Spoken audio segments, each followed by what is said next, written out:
Black power. Now, I mentioned to you yesterday, after the Welcome to Mississippi incident, young blacks were taking a more radical approach to civil rights. And the man that became the new civil rights leader for the radical black youth was Stokely Carmichael. And he was mentioned yesterday in that Welcome to Mississippi. So after the Welcome to Mississippi incident, Stokely Carmichael became the new civil rights leader that would represent the radical wing of the civil rights movement. Dr. Martin Luther King is still going to represent the normal, so to speak, wing of the civil rights movement, but this new radical wing is going to be led by Stokely Carmichael. Now, this is a quote that he made after being given the position, so to speak, of the new civil rights leader representing the radical wing of the movement. He said, quote, "We've been saying freedom for 6 years and we ain't got nothing. What we gonna start saying is black power." And that's where that term eventually came from. So during the time that Stokely Carmichael was promoted, so to speak, to represent the radical wing of the civil rights movement, he stated publicly, "We've been saying freedom for 6 years and we ain't got nothing. What we gonna start saying is black power." You can get that out of the video if you really want to write it down. It certainly isn't going to be on the test. Now, Carmichael was then asked about what he thought of the non-violent philosophy of protest, which was initiated and preached by who? Martin Luther King Jr. They asked him, what is your philosophy? Do you think the civil rights movement is non-violent? Do you think it should be a non-violent philosophy? You don't have to write this down again, but listen to it.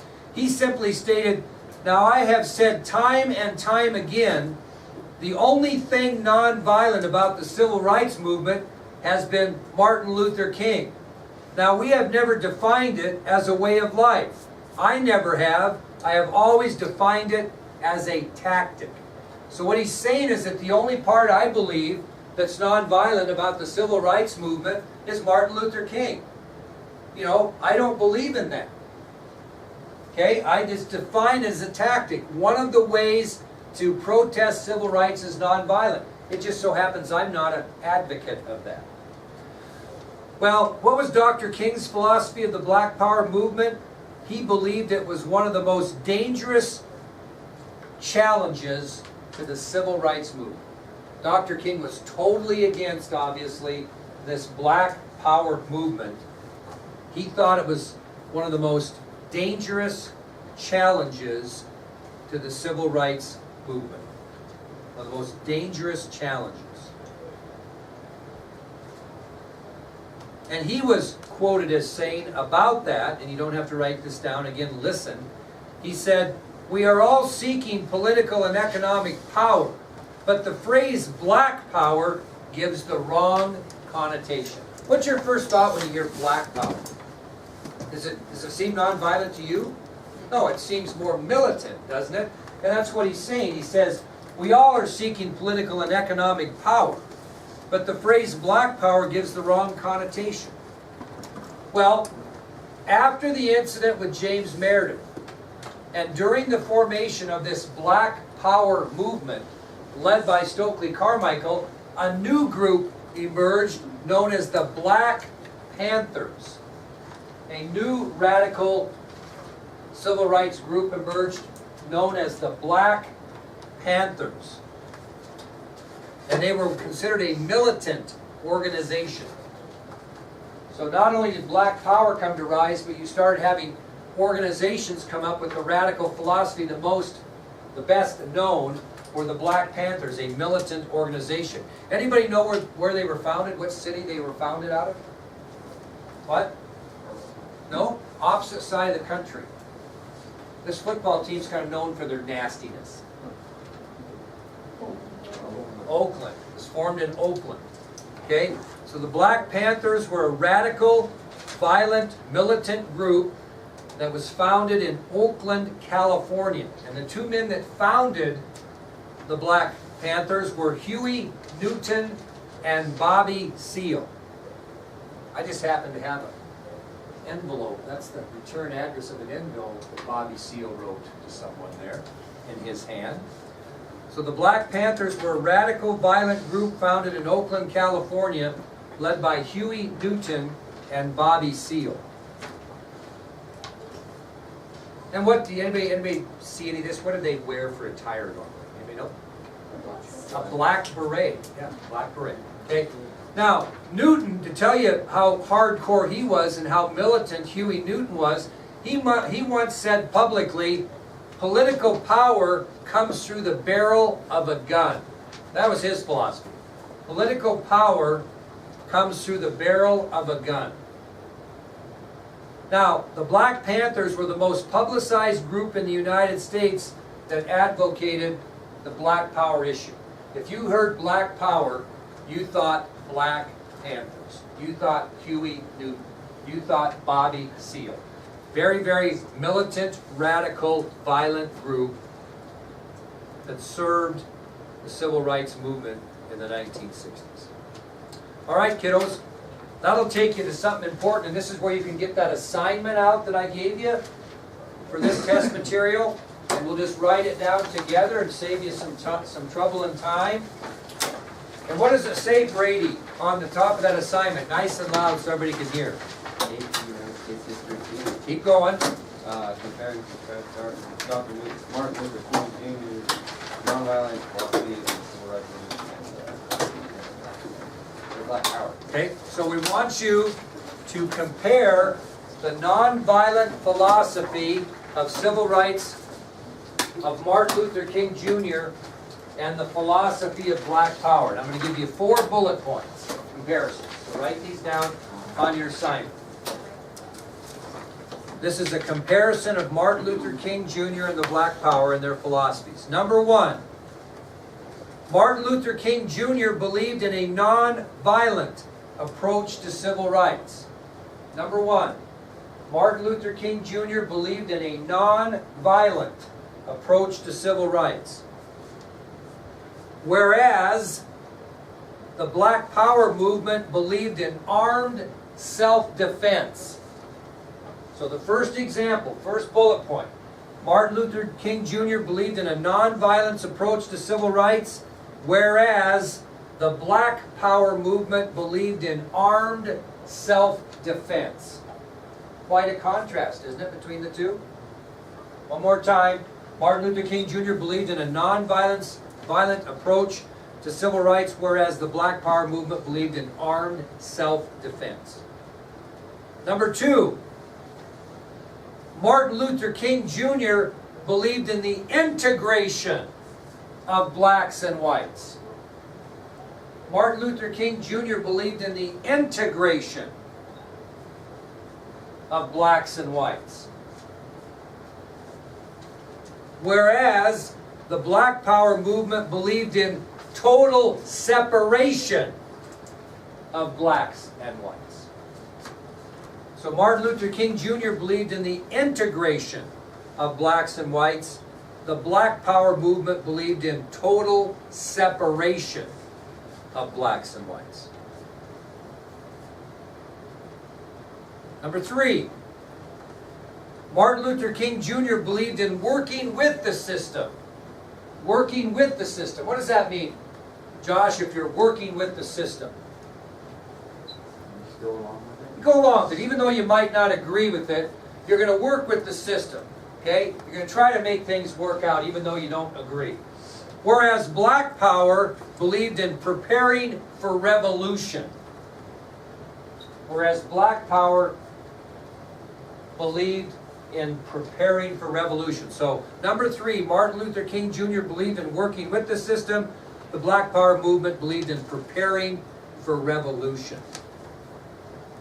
And number 4, Martin Luther King Jr. believed in including white people in the civil rights movement. We talked about that. Martin Luther King Jr. believed in including white people in the civil rights movement.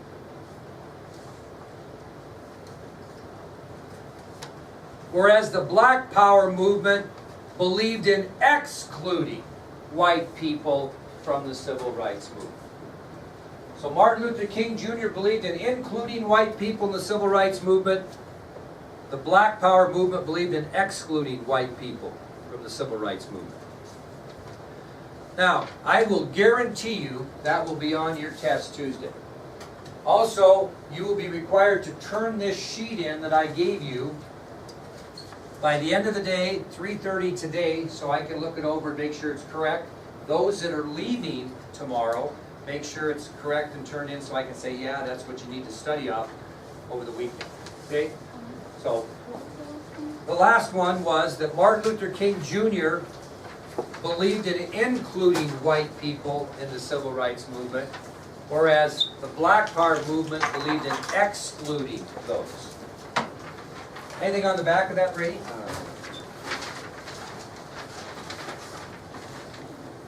Anything on the back of your papers? Nope. Okay, there you go. All right, that'll take us to our next subtopic then, which is Martin Luther King Jr. and the Vietnam War. Now, we haven't gotten to the Vietnam War yet. That's our next test material. But I think you know enough about the Vietnam War to know that not everybody was for it, right? Especially during the Johnson administration. There weren't any protests that really went on during the Kennedy administration because his preparation was to let the South Vietnamese fight their own war. Johnson escalated it. It became a major topic, which we're going to get into next. But you might be interested in what Martin Luther King's philosophy was of the Vietnam War. And he never really said anything until April 4th of 1967. He kept his opinions to himself until April 4th of 1967. And he gave a speech at Riverside Church in New York City, and for the first time he gave his opinions on the Vietnam conflict. So Martin Luther King ignored the issue mainly until April 4th of 1967, and he finally addressed it at a speech at the Riverside Church in New York City. First time he ever spoke about it. What do you think his thought process was, Ivan? What did he speak for or against it? He did. He spoke against it. And speaking against the Vietnam War was also, JC, speaking against who? President Johnson. Because isn't he on the side of that? Well, why is that an issue, Taylor? Why is it an issue that Dr. King speaks out against the Vietnam War and eventually President Johnson's thrown into that? Yeah, who's been the biggest supporter that Martin Luther King Jr.'s had? Really, of all the presidents thus far, and after, actually. So it was not a good move. But King spoke his mind. He believed that the money that we were spending on the Vietnam War, and let me tell you this, in the latter stages of the Vietnam War, you know how much it was costing the United States a day to fight that war? $1 million a day in the latter stages. $1 million a day. Now you think about that. We'll get to that later.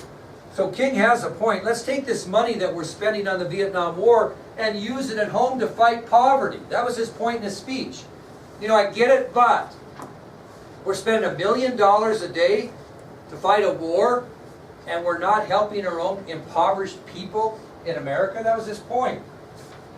And like I mentioned, this is going to drive a tremendous wedge between himself and his biggest ally in the civil rights movement in Washington, D.C., and that's going to be President Johnson. Now, he also went on to state, and he was correct, but he was one of the first ones to say, anybody, a public figure that said that there was no military solution to the war. It was a war we could not win. He said that publicly on April 4th of 1967. And he was right. But many Americans didn't like that comment, especially, well, some of those even believed it. But white people, especially. Okay? Now you think about it, and this is being kind of critical. What type of men do you think were infantry troops in Vietnam? What? What do you say? What type of whites? Well, maybe, but who was put on the ground in Vietnam first? Low-income whites and blacks. That's who was put on the ground. Okay, if you were an influential person, you probably didn't end up on the ground in Vietnam. You see what I'm saying? We'll talk about that later. And King's other opposition was that we're sending a lot of poor black people to war, and they're not coming back. That was his point. Now, the American reaction to Dr. King's speech about the Vietnam War was not good. They thought he should stick to civil rights and keep his nose out of foreign policy. Okay? So his outspoken remarks about Vietnam hurt his civil rights movement in two specific ways. Two specific ways that his comments hurt him. Only two ways it could hurt him. What did he lose? He lost support from Lbjcr, but he also lost support from some of his present followers. Maybe they had brothers or sisters in Vietnam, right? And they would not be for a comment like that. Vietnam was a touchy deal, because we had never lost an American conflict. Never. And we were getting our butts handed to us in Vietnam, body counts coming home every night. Not to the numbers of World War II in Korea, but everybody began to question the cause of, what are these guys coming home for? What are we gaining in Vietnam? We'll talk kind of about that. So he lost support of some of his civil rights followers. What else did he lose? Financial support. People that were giving money to the civil rights cause, who thought he should stick to civil rights instead of politics, cut off their financial support for the civil rights movement. So he lost support and he lost money by making these comments about the Vietnam War. Probably would have been better off politically not commenting, but what he said was correct. He didn't say anything that wasn't correct. But it did put President Johnson in a pretty tough spot. And how would you feel if you were President Johnson? Gee whiz, been supporting you pretty hard here as a Southern Democrat, taking a lot of crap over it, and now you're throwing me under the bus. That's how he felt. Well, during the summer of 1967, Dr. King became very depressed, and he made a statement publicly that I think kind of summed up how he felt at the time. So by the summer of 1967, Dr. King became kind of tired and depressed, and he made a statement that kind of summed up probably exactly what he was feeling at the time. And it kind of has to do with his famous speech at the steps of the Lincoln Memorial when this was his quote, he said, "I must confess that dream I had that day has in many points turned into a nightmare." That was his comment. He said, "I must confess that dream that I had that day has in many points turned into a nightmare." I must confess that dream that I had that day has in many points turned into a nightmare. Okay, that'll take us to our next subtopic, which is the assassination of Martin Luther King Jr.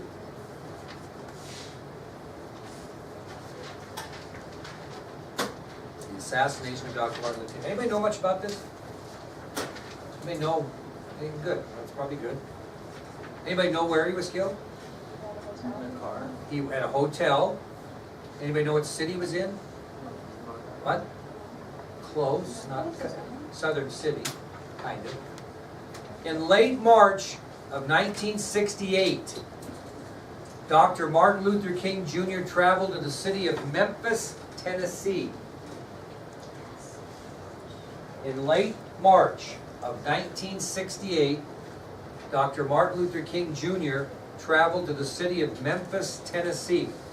The reason he went to Memphis, Tennessee was to support a labor strike by black sanitation workers, or garbage men, okay? Most of the garbage men in Memphis, Tennessee were not white, they were black. And they went on strike. And Martin Luther King Jr. went to Memphis, Tennessee to show his support for that labor strike by black sanitation workers. They had actually been on strike since February. They were demanding better pay and better working conditions.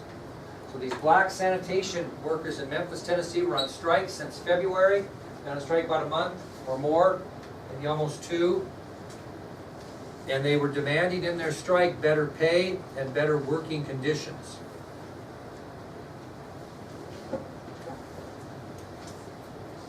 In Memphis, on the evening of April 3rd, 1968, he marched with the sanitation workers, protest march, and they arrived at the local Masonic temple there, where King was going to give a speech.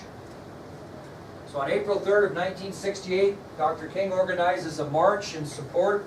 He marches side by side with those sanitation workers through Memphis, Tennessee, and their final destination is going to be at the local Masonic temple. Anybody know what that is? It's where the Masons, it's kind of a religious organization. They meet at the Masonic temple, and he's going to give a speech there. Now, he gave probably one of the most powerful speeches he's ever given, but I want you just to put your pencil down and listen to his final quotes. Tell me what you think. He said, at the end of his speech, he said, "Like anybody, I would like to live a long life. Longevity has its place, but I'm not concerned about that now. I just want to do God's will, and He has allowed me to go to the mountain, and I've looked over and I've seen the promised land. I might not get there with you, but I want you to know that tonight, we as a people will get to the promised land. So I'm happy tonight. I'm not worried about anything. I'm not fearing any man. My eyes have seen the glory of the coming of the Lord." And walked off stage. What's he saying there? I'm resigned if I do die. Something, he's come to the conclusion that something might happen to him. Okay, that's what he's come to the conclusion. Well, this will be the last speech that Martin Luther King Jr. would ever give. Because on the afternoon of April 4th, 1960,